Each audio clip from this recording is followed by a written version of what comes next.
question. Mike, wala ko ano.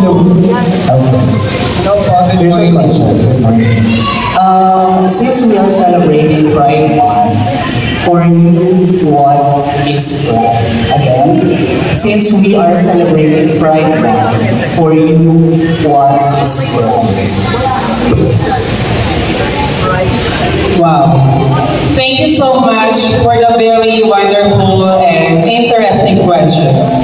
Since we are celebrating Pride Month, for me, what is Pride?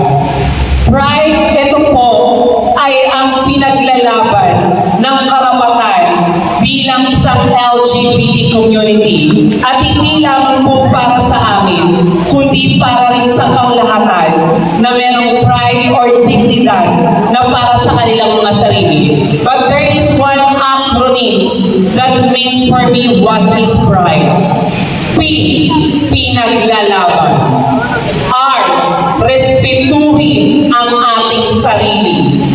I, intelihente. D, may dedikasyon. At E, edukado. And that is the meaning of pride for me.